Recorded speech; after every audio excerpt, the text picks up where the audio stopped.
In 1963, a peaceful town in the heart of the American Midwest vanished overnight, leaving behind only whispers and the faintest trace of its existence.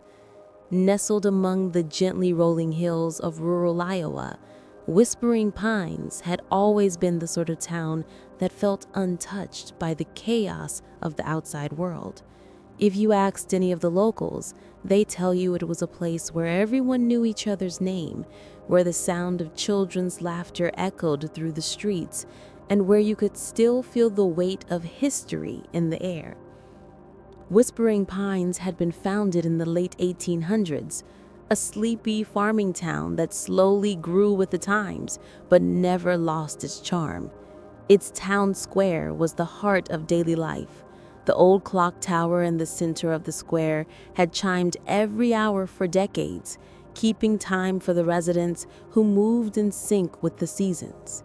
People gathered there after church on Sundays, sharing stories and sipping coffee in the quaint diner across the street. There was something comforting about it all. It was the kind of place where you didn't need to lock your doors at night. The 1950s had been a time of prosperity for small towns like Whispering Pines.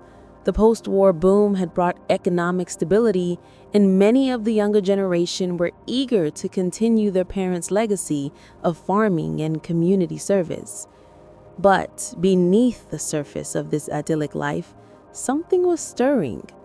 It wasn't immediately obvious, but as the summer of 1963 wore on, the air in Whispering Pines felt different, heavier somehow. By all accounts, the night before it happened, everything seemed normal. The sun had set on another warm summer evening. People were going about their business. The local butcher closed his shop at 7 p.m. The farmers finished their evening milking, and the children played in the streets as the street lights flickered to life. But as the town fell into slumber, something far more sinister began to unfold. It was an ordinary night by all measures. The wind was light, the air warm, and the stars twinkled brightly above the sleepy town. But there were small things that seemed slightly out of place. The dogs in the area began barking restlessly, as though something was disturbing them. Farmers along the outskirts of town swore they heard strange, distant sounds, almost like a low hum or a muffled rumble. A few residents reported seeing unusual lights flickering on the horizon, like the glow of something far off in the distance, but no one thought much of it. It was the kind of thing people would dismiss as just their imagination. Then came the morning of July 12th, 1963. When the sun rose and the people of Whispering Pines began to stir, they found their town eerily silent. The streets were empty. The town square was devoid of its usual bustle. But the most shocking thing was that there was no sign of struggle. No broken windows, no overturned furniture, no sign that anyone had left in a hurry. It was as if everyone had simply disappeared in the middle of the night. The few townsfolk who were still in neighboring communities the following morning reported strange feelings of unease. Some had even tried to visit Whispering Pines, but the road leading into town was blocked by an unknown force. Tangled trees had fallen across the road, making it impossible to pass. And even stranger, when the police arrived to investigate, they found the town locked up as if it were a living ghost town. The only clue was a single mysterious note found on the town's bulletin board. "They came last night. We can't stay anymore." What happened in Whispering Pines? The answer remains as elusive as the town itself. The investigation into the disappearance of Whispering Pines began in earnest shortly after the townspeople realized something was terribly wrong.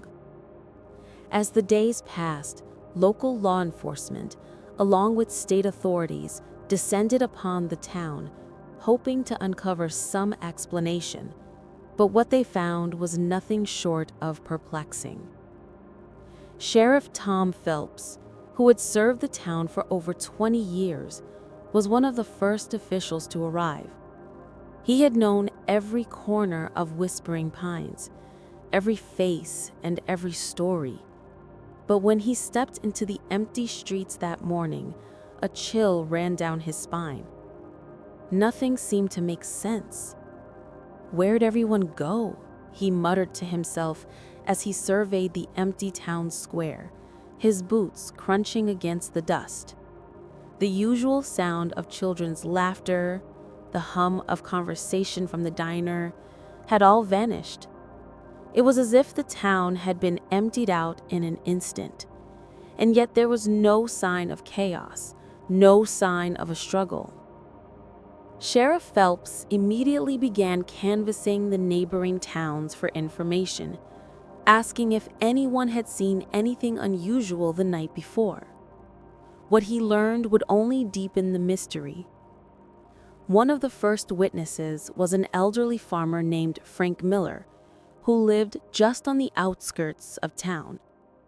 Frank had always been a man of few words, his rugged face weathered by years of farming, but he had never been one to make up stories. When he spoke about the events of the previous night, his words were slow and deliberate, as if he were reliving something too strange to fully understand. "I was just about to turn in when I heard something," Frank said, his voice trembling slightly. "At first, I thought it was just the wind, but then I heard a low hum, like something distant, something big. It came from the direction of the hills. I couldn't explain it. It was almost like it was vibrating through the ground." Frank paused, clearly shaken by the memory. "I went outside to see if it was a truck, maybe, but there was no truck, just that sound. And then in the distance I saw lights, strange lights. They weren't like anything I'd seen before. They flickered and danced on the horizon, moving across the sky. I didn't think much of it at the time, but now I wonder if it wasn't part of what happened to the town." Frank's account matched several others. A nearby truck driver, Larry Haynes, reported seeing the same lights as he drove past the town on the highway. He described them as erratic, weaving through the sky in a pattern that seemed almost intentional, like some kind of signal. But it wasn't just the strange lights and sounds that were disturbing. One by one, the residents of neighboring towns who had visited Whispering Pines the night before began reporting odd feelings of unease, as if they had walked into a place where time no longer operated normally. Many claimed to feel disoriented, like something was pulling at their thoughts. Some even spoke of an unnatural stillness in the air, a tension that seemed to cling to everything. "It was like the world had stopped for a moment," said Martha Williams, a woman who has visited the town to drop off a basket of homemade goods. "I got there, but I couldn't bring myself to step out of the car. It just didn't feel right. So I left. And as I drove away, I swear I could hear whispers, just faint murmurs in the wind." Perhaps the most unsettling testimony came from an old man named Charlie Henderson, who claimed to have seen something truly horrifying. Charlie had been a lifelong resident of Whispering Pines, known for his sharp eyes and clear memory. But what he described that night would haunt the town for years to come. Charlie said he had been walking home from the local tavern when he heard a rustling noise behind him. At first, he thought it was just the wind, but as he turned around, he saw a figure, shrouded in shadow, standing near the edge of the woods. "I swear on my life it wasn't human. It stood still like a statue, and I could feel its eyes on me, but there was no face, just darkness. Then it started to move toward me. It was slow at first, like it was gauging me. And then I heard a voice, not words, but something, like a command, a force telling me to turn around and leave. And I did. I didn't look back. Charlie's story, along with others from the surrounding area, only deepened the mystery. There was no tangible explanation for the strange lights or the eerie feelings that haunted the witnesses. The more people tried to make sense of it, the more the pieces of the puzzle seemed to slip further out of reach. Law enforcement could not find any direct evidence to explain what had happened. There was no sign of a fire, no sign of mass evacuation, no tracks left by government officials or military vehicles. The town seemed to have simply disappeared. And then, as if to make the entire mystery even more baffling, the note found on the town's bulletin board offered only a chilling glimpse of what might have taken place. The note read, "They came last night. We can't stay anymore." Days turned into weeks, and still there was no sign of life in Whispering Pines. The town, once a vibrant symbol of American small-town life, had become a haunting enigma that baffled authorities and left an air of uncertainty in its wake. The investigation into the disappearance was exhaustive, but yielded few answers.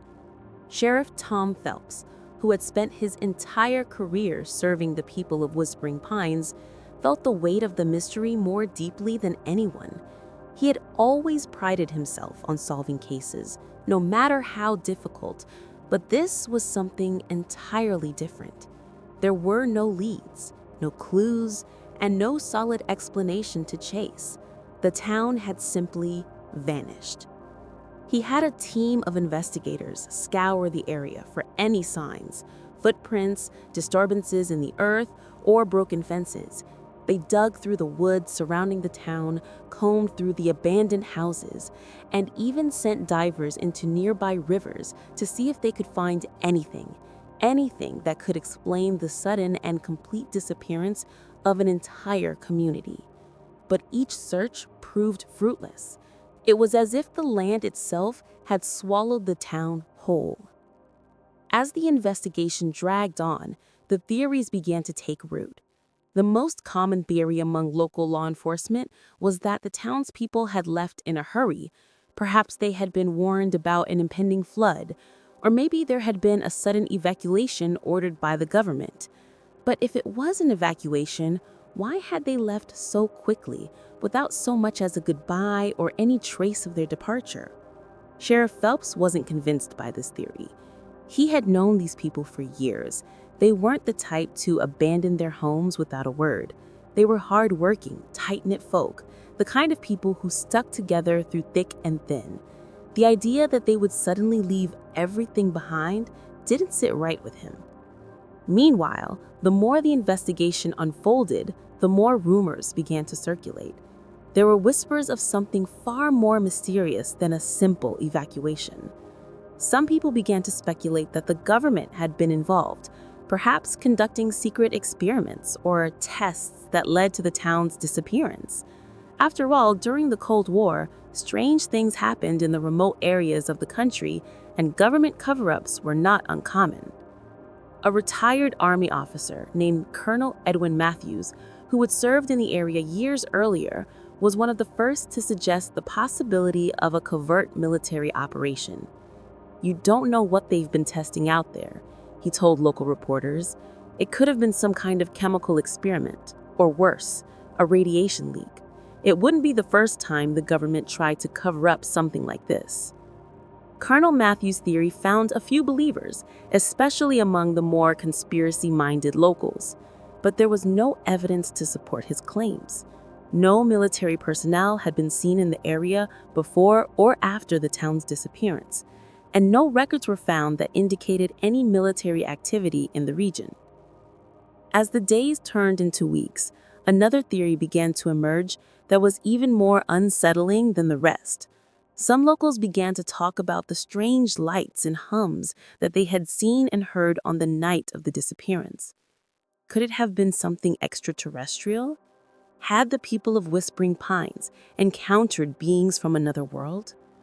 This theory, though dismissed by many, was slowly gaining traction. The strange lights reported by residents, coupled with the eerie whispers and the strange feeling that had permeated the town, made the idea of an alien visitation seem more plausible to some. After all, Whispering Pines was isolated, far from major cities and prying eyes. Could it have been the perfect place for such an encounter? A group of amateur UFO enthusiasts from a nearby city even arrived, convinced that the town's disappearance was the result of extraterrestrial interference. They set up camp in the woods near the town and began scanning the sky for signs of UFO activity. They pored over old reports of unusual phenomena in the area, claiming that the region had a history of strange sightings dating back to the 1940s.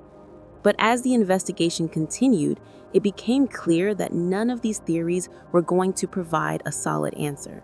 The more the authorities dug into the town's past, the more bizarre the story seemed.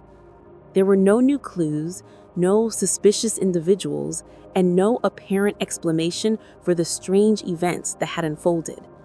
In a desperate attempt to uncover the truth, Sheriff Phelps brought in a team of historians to look into the pound's origins. What they uncovered was both unexpected and unsettling. Whispering Pines had been founded in the late 1800s by a group of settlers who had made their way westward from Pennsylvania. According to town records, the founding families had signed a strange document that appeared to be a kind of pact or agreement, though its contents were largely cryptic.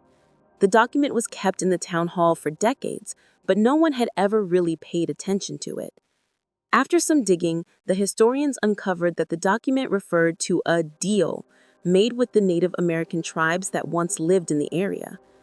The historical documents hinted at the possibility of an ancient curse, an agreement made long ago between the settlers and the indigenous people, tied to the land and the town's future.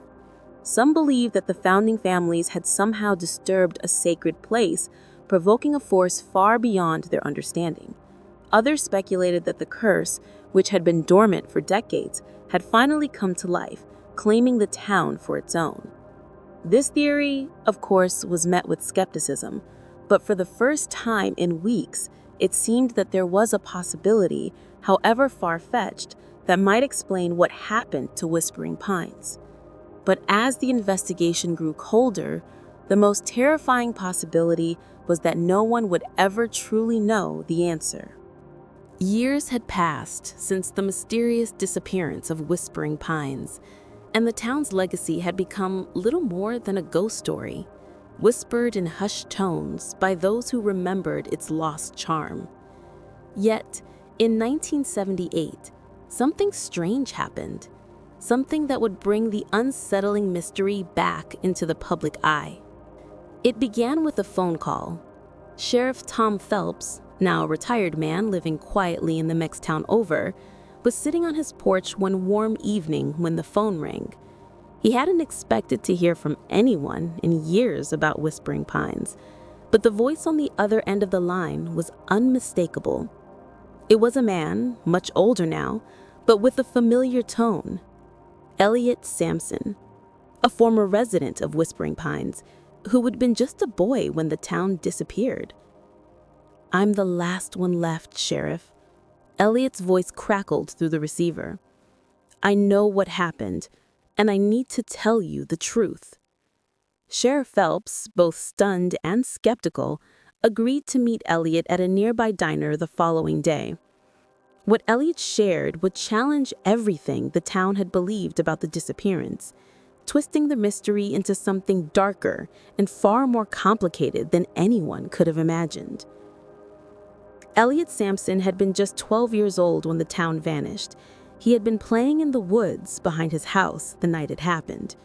While his parents, like the rest of the town, were fast asleep, he had wandered off to explore the familiar landscape, unaware that the world around him was about to change forever. It was just after midnight. Elliot recalled, his voice shaky as he spoke, the weight of the memory still heavy on him. I was walking along the creek when I heard the sound of, well, I can't even describe it. It was a hum, but it wasn't like anything I had ever heard before. It was deep, like it was coming from the earth itself. At first, I thought it was just the wind or maybe an animal, but then I saw them. Sheriff Phelps leaned in closer, his eyes narrowing in disbelief. Saw who? Elliot paused, his eyes distant, as if he were reliving the moment in vivid detail. They weren't human, Sheriff. They were shadows. They stood on two legs, but they didn't look right. It was like they were made of the night itself, moving through the trees without making a sound. And they were watching me. A chill crept down Phelps' spine as he listened, his skepticism beginning to fade. Elliot described how for several minutes he stood frozen in place, staring at the figures that hovered near the edge of the woods. They had no faces, no distinguishing features, just outlines of shifting darkness. And then, as suddenly as they had appeared, they vanished. That's when it started, Sheriff. That's when I felt different. I don't know how to explain it. It was like something was pulling at me, like my mind wasn't my own anymore. I turned and ran back to the house, but by the time I got inside, I saw the lights from the town square flashing in strange patterns. They were calling to us, and I knew somehow that the town was leaving. Everyone was going, but no one said a word. The sheriff sat back, digesting the weight of Elliot's story. He had always believed the town had simply disappeared in the night, that some unknown force or event had driven everyone to leave. But hearing Elliot's story, something began to shift in his understanding. Elliot revealed that as the townspeople slept, he had heard the sound of voices, low and intelligible, filling the air like a whispered chant. It wasn't in any language he knew, but it seemed to reverberate through every corner of his mind. The whispers grew louder, and before he could fully grasp what was happening, Elliot found himself compelled to walk outside, as though an unseen hand was guiding him. I didn't have a choice, Elliot confessed. I followed the sound.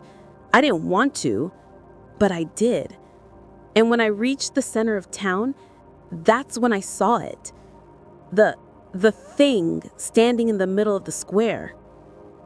Sheriff Phelps leaned in, heart racing. What thing? It was massive, Elliot whispered. It looked like a man, but not quite. It had a shape, but no real form. It was like it was made of the stars, shifting, flickering like a fire. And it spoke to me, not in words, but in thoughts. It said, "Leave this place. You've been warned. You are not welcome here." Elliot's eyes welled with tears as he spoke, clearly haunted by the memory. I couldn't move. I couldn't think. It was like I wasn't in control anymore. And then everything went dark. I don't know how long I was unconscious, but when I woke up, I was in the woods. The town was gone. The sheriff sat in stunned silence. He had heard stories of supernatural forces, government cover-ups, and strange phenomena, but never had he imagined something so bizarre, so incomprehensible. What Elliot described didn't seem to belong in this world. The twist in the story left the sheriff with more questions than answers. How could an entire town disappear without a trace? What were these entities that Elliot claimed to have encountered? And what did they mean by, "You are not welcome here"?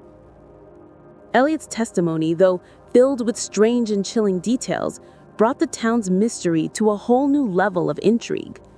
Had Whispering Pines been the victim of an ancient force? Or was there something more to the story? Something hidden beneath the layers of history that had been buried by time? As the sheriff stood to leave, Elliot grabbed his arm, desperation in his eyes. "Sheriff, you have to understand," he said, his voice quivering. "I wasn't the only one who saw it. There were others, and they're still out there, watching, waiting." The years passed, but Whispering Pines remained an unhealed wound in the fabric of American history.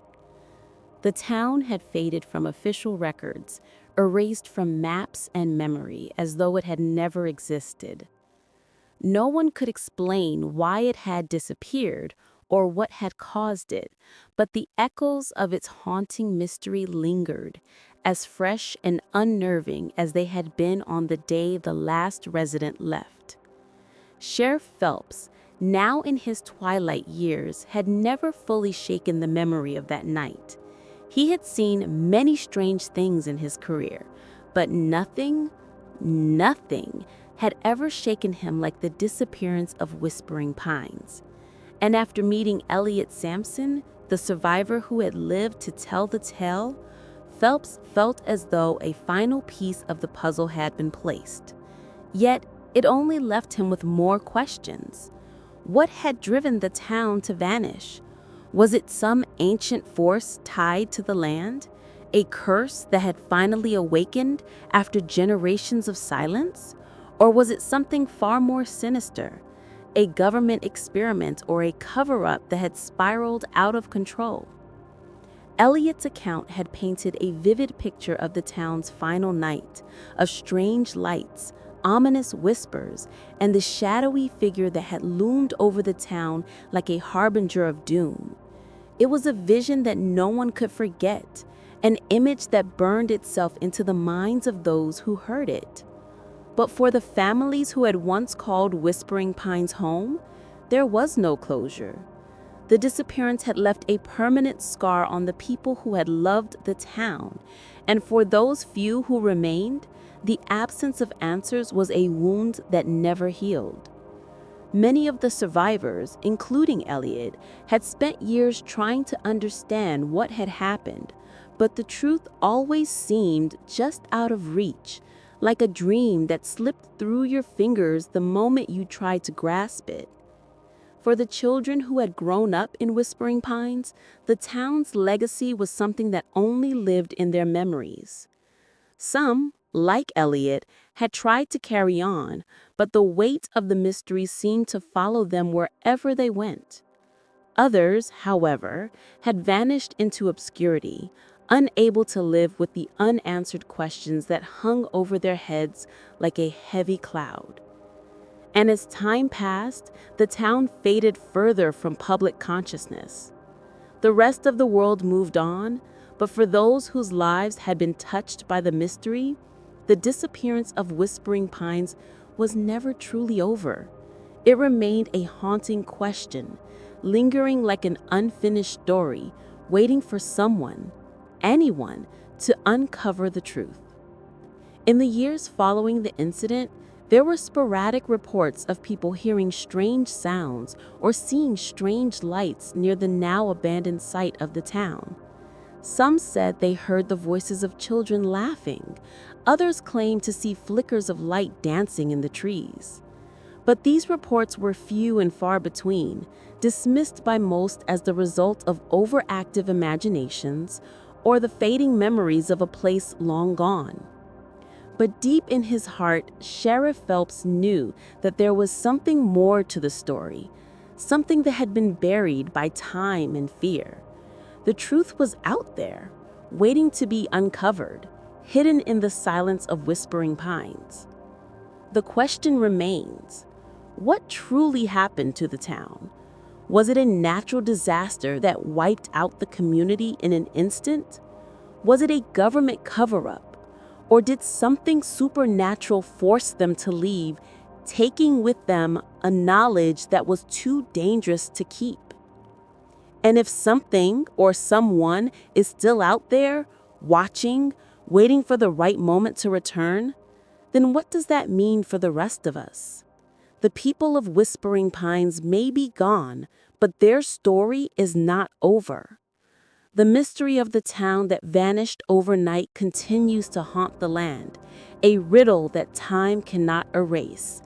And perhaps one day, someone will find the answers.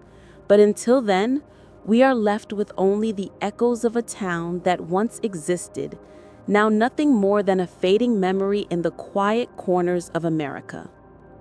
What happened to Whispering Pines? The truth may never be known, but for those who remember, the mystery will never truly be gone.